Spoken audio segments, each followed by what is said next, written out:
guys, it's Nick here, and I ordered 4 Dungeons & Dragons games on eBay. 3 of the 4 of them have arrived, and I'm going to show you one of them.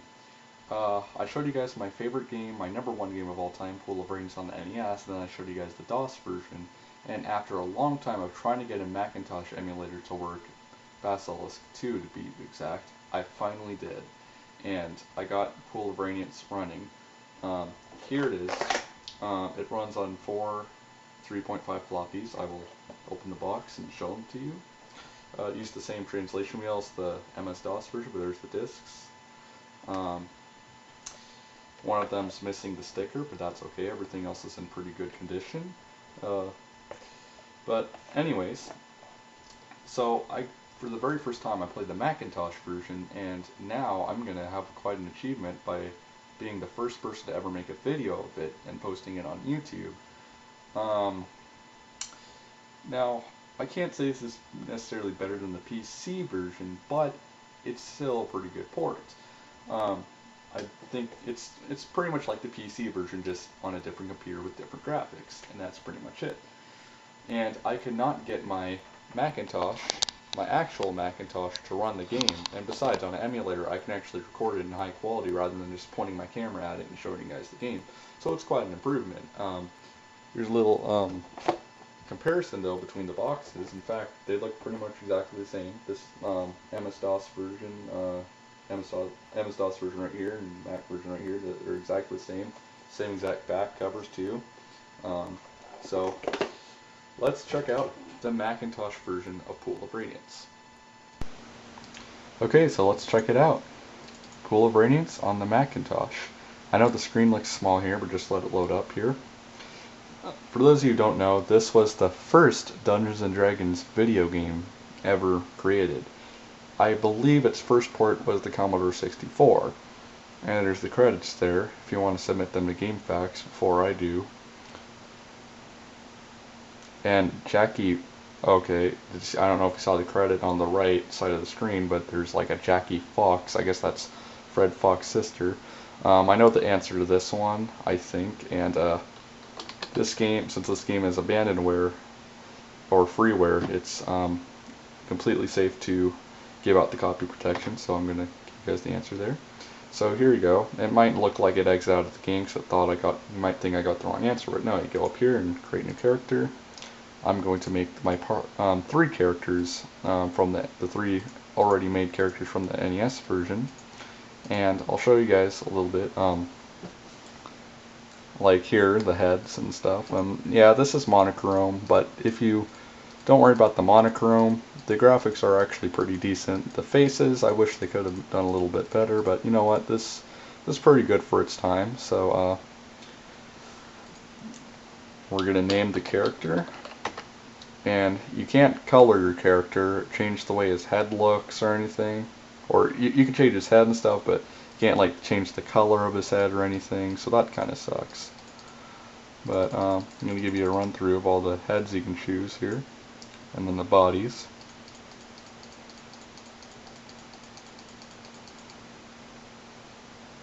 So there's lots of them. I guess there are color combinations, I'm sorry, but you can't like customly do it, so they're all presets. But that's not so bad. So I'm going to keep him, and yes, he's okay. And we're going to create another character. We're going to make the cleric, Felger. He's lawful good, and we're going to change. We'll keep his body that way, so in the NES, or his head that way, because in the NES version, he's got a headband on. So we're going to name him Felger, and we're going to give him the head here, and we're going to give him the shield and the flail. So there's, and then we'll make I think he was a human in the NES version, but magic user named Goldleaf, and I don't remember his alignment, so I'm just going to guess there.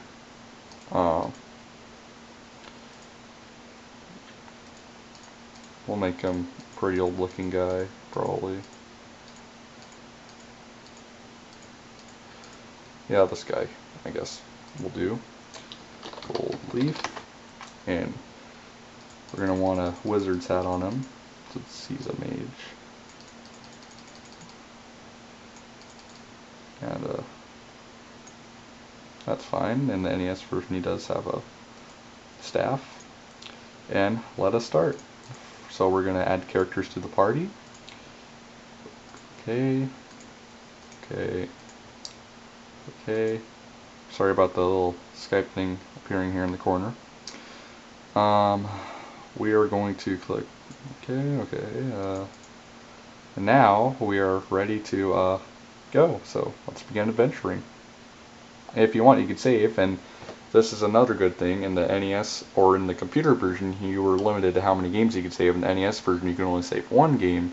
In the PC version, you could save from A to J, and in here, you can save as many as you want. So that is a upgrade from this version, if you want to save any certain encounter moments like I do. So here comes Rolf.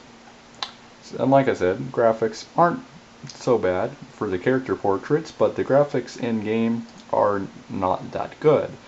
But still, I'm sure they tried, and besides, like I said, this is the first Dungeons & Dragons video game, so this is definitely something really old, so it's pretty good graphics for its time.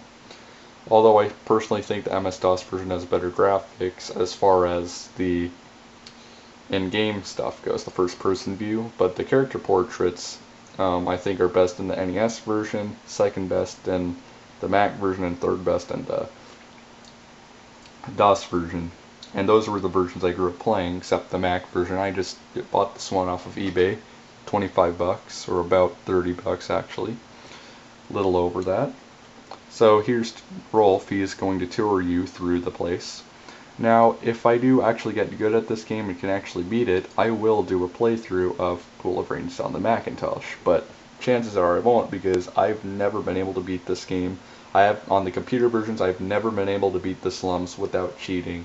So I'm sure you guys don't want to see me cheat play through a game. I would like to do it honestly myself, so I'm going to keep it that way. And I don't think there are any cheats on the Macintosh version that I know about. Maybe I'll put an annotation here to correct myself if there are. But anyways, we're going to go inside, and yes, I know it's not a good idea to go in unarmed, but we're just going to take a look around here, and we're going to go to end camp, actually make the text come up faster. So alter speed faster. So there we go.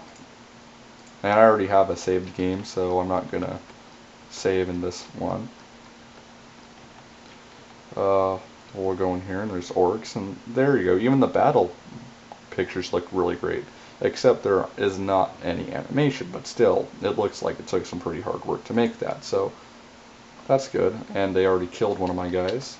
So you can use the arrow keys like in the MS-DOS version. Now I'm probably going to die here, which if I do, okay, I did, I will just reload from my other saved game. But first I have to enter in copy protection, so I will get out my wheel here just in case I don't get an answer.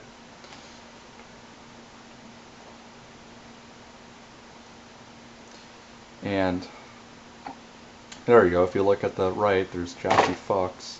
I guess that's Fred Fox's sister. Anyways, so yes, I do not remember this. Well, luckily I found one of the top ruin. Let me find the bottom. Here we go. Under that, it is jungle. Okay, so I will type in jungle, and there we go. So maybe we can load a game. We'll load a saved game. And the reason why I have that quit thing there is because every time, the only way to quit the game really is if you go to save your game. So here we go. We're just going to explore around a little bit. I'm going to take a look at that gypsy's room if I can make it there. I'm not sure if I can. I did not arm myself, and now we're going to wait. The monsters flee. Okay, very good. And unlike the NES version and the computer version, you have to bash or kick open doors, and sometimes you even have to sometimes knock using a knock spell on them. So here's the gypsy. You can kill her if you want. Now the game does make you feel scared that you did something bad. Here, I'm going to kill her. You easily murder the old woman, except for a few coppers. You find nothing of value. The gods have noted your actions. In the NES version, it says that you feel you've made a grave error, but it doesn't affect anything in the game. At least I haven't seen it affect anything in the game, and I've completed the game a lot. So here's kobolds, and I don't think I'll be able to kill them since I did not buy any weapons for my party. But we'll see how this battle goes. Okay, well there goes my cleric. And actually the sprites in here look pretty nice. Now, even though YouTube allows 15-minute videos, Cam Studio, which is what I'm using to record this video, isn't really approvative of 15-minute videos. The longer the video is, the better the chance it will have problems compressing, and it will screw up the video, or it won't even try compressing the video, so I won't have a video file to upload. So I give this version a 3 out of 5. I think it's a good game, but if you want a version with the best color, you can try either the Amiga version or the NES version. Lots of people are, and I mean lots of people, most people who've played this game are more partial to the Amiga version because it has the best graphics, and a lot of people did grow up playing the Commodore Amiga and the MS-DOS version. A lot of people grew up playing that one too, but it seems a lot more people are more partial to the Commodore versions of the game, the Amiga and actually, besides the Amiga version and the NES version, my personal opinion is the best graphics have to go to the PC 98 version, which was released in Japan. I almost did buy that version, but I saw that I thought it was too expensive to buy, so maybe I'll find a cheaper copy later sometime. But anyways, I say give this game a try. If you are really willing to try running this game on Basilisk. It was really hard for me to get these games running, but now it's easy, luckily. So thank you for watching, and tune in next time, and we'll take a look at another game. Thank you so much for watching. Peace out.